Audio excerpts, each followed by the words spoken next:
Hi there, I've been asked to shoot another video about the Ultrapin that's been heavily upgraded. It's on eBay at the moment. As you can see, it's being pictured here next to my Aerosmith, which isn't for sale. But the cab on this Ultrapin is designed to be roughly, 3/4 the size of a real pinball machine. It's kind of like the size of the safe cracker machine that was made some years ago. As you can see, the game's already booted into Pinball X, which is the main kind of like selection system for all the games. I'm just going to have a talk through the system to tell you what all the buttons do. Left and right, you have obviously the red ones are the main flipper buttons.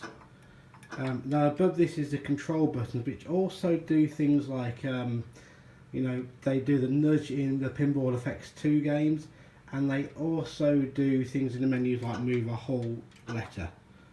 So it goes from D to E, F, G and so on. On the front of the cabinet you have the traditional start button. This here is the buy extra ball button, which you get on some games. It's usually under the start button here. The small button here is the credit button in case you're using an old electromechanical game which doesn't have a free play.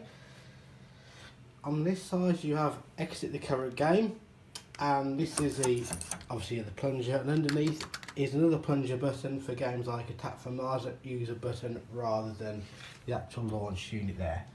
On the top here is another button which emulates what they do with the new Stern pinballs. They have a fire button there for certain games like Star Trek LE. I'm just going to flick through a few tables here while I'm talking. Metallica is probably a good one to start from. This is one of the newer Stern ones. The back glass up there, and also this area here is where the Dmd emulation goes on. At the moment it's just showing a picture according to the game. And here is the 32-inch high definition screen. So if we want to select this game after we go left and right with the flipper buttons, we just press the start button once. You can hear there a little click which comes from the magnets under here and the solenoids under here, which give you your emulation of having real flippers underneath your fingers. It's nice. It can be turned on and off with a small switch on the bottom in case you're playing at night and you want to keep the volume down. This has had the modded software in there which allows you to do the coloured DMD, which is rather good actually. It's a bit difficult to photograph with the camera though. And it also upscales the pixels. That fan kicking in is on the Aerosmith pinball, it's not the fan inside this game. So that shows off how good the graphics are. If you're looking at like a colour DMD in your real Metallica, this is what you'll see. As you can see there, we have a plunger the same as what we normally have on a normal game. Let's press the start button. And then we can start the game. I'm going to play one-handed, so you'll have to excuse it. I'm even worse than usual.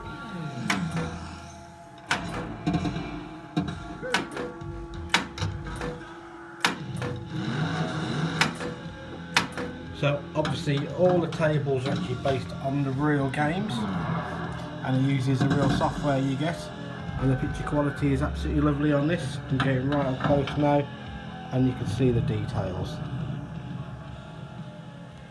Things like the hammer and the solenoids all do what they do in the real game. And also you see me nudging the game now, the actual Sparky figure is moving on the back, because obviously you can tilt the ball on these tables and nudge them down to the finished game. Job. Absolutely useless that game, even worse with one hand. When you've had enough of playing one game, you can either wait to the end of the game or hit here the exit game button, and that will take you back to the Pinball X software, which, as I say, is a selection system. There's several different versions of Visual Pinball in here. There's Visual Pinball 9, Visual Pinball mod, and Visual Pinball 10, which is also known as VPX, which is where all the top games are coming from. I have a lot of the pinball effects games on here as well, which can be quite fun. They're not based on real pinballs, but nevertheless very, very good. I'm just going to flick through to a game.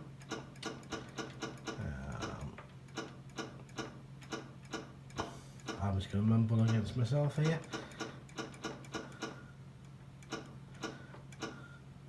Let's try Castle Storm. This is one of the pinball effects games. Now this game is a bit different to the other games here on this platform because it doesn't do any of the nudges. You have to do them yourself using the top buttons here, and it also only uses this button here, which launches a ball. So I always say to you, press enter to launch. But it also has an emulation of the DMD, which is quite nice. So we're ready to launch. So you push your button. The donkey kicks, and yet again I'm terrible with just one flipper, but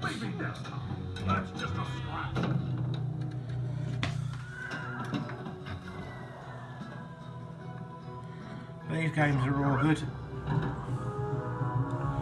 Like I say, they're more fantasy games rather than like the old pinball machines, because figures sometimes come out. Let me just hold that button again for a few seconds and you get back into Pinball X.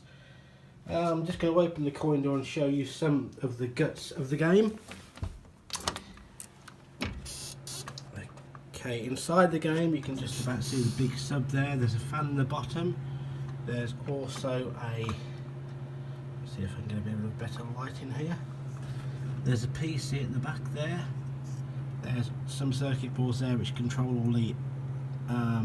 all the flippers on the left hand, so the right hand side, and there's the amplifier there which does the sound there.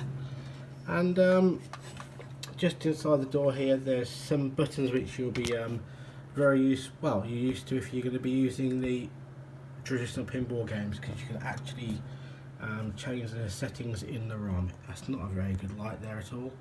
I'm just going to see if I can actually get, no, I can't get my flash on while I'm filming, but there's 4 buttons in there which you can enter your ROMs as you would on a normal Bally Williams. So let me just start, I'm just going to find a game which is one of my favourites, Attack for Mars. Not gone too far.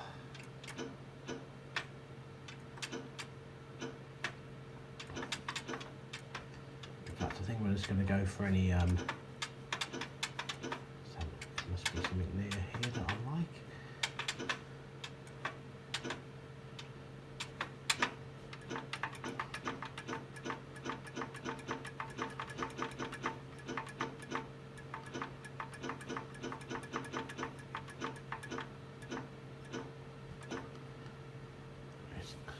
Going to launch Attack for Mars. This also has the Dmd Emulator, so it looks colour and also upscaled, which is a rather nice addition as well.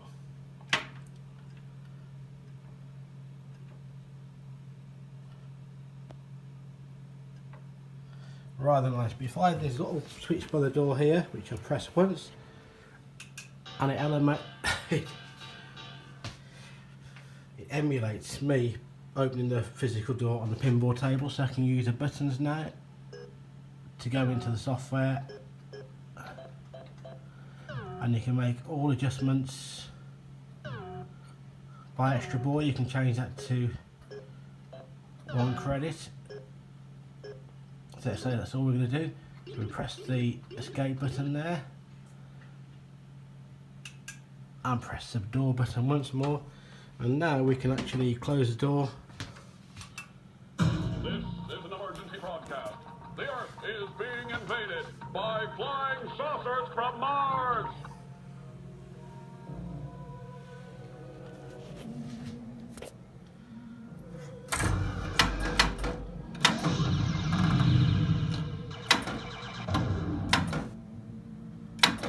As usual, terrible play with one hand.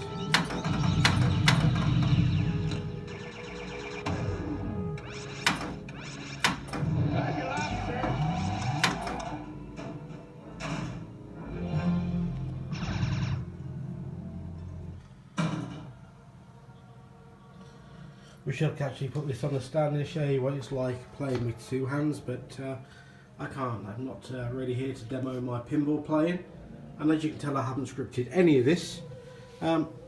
This has also got the pin sound modification in the software, which allows you to put different soundtracks on there. This has got a different one than the usual one, as you can hear with the background sound. It's terrible. Right, so I'm going to end that game.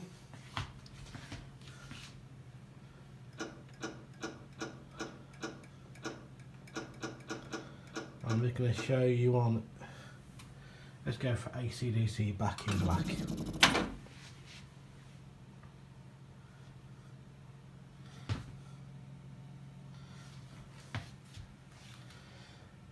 Again, this table uses the real ROMs that are in the pinball games that you go and buy. And all the tables in this, except for the Pinball Effects 2 ones, are all freely downloadable. You can just join the Visual Pinball sites and actually upgrade to as many games as you want. There's about 250 odd games in here, but you know, I don't play anywhere near them. But you can have, I know people who've got 1200 games. So anyway, start the game off, you can choose your mode.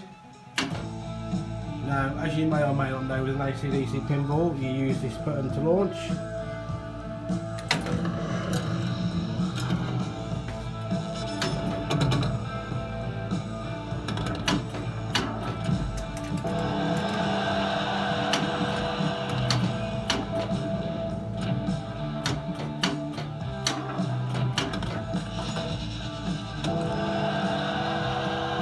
Now it's used in this mode to load the cannon and launch the cannon. There you go, absolutely useless, but I'm amazed I got that shot at all.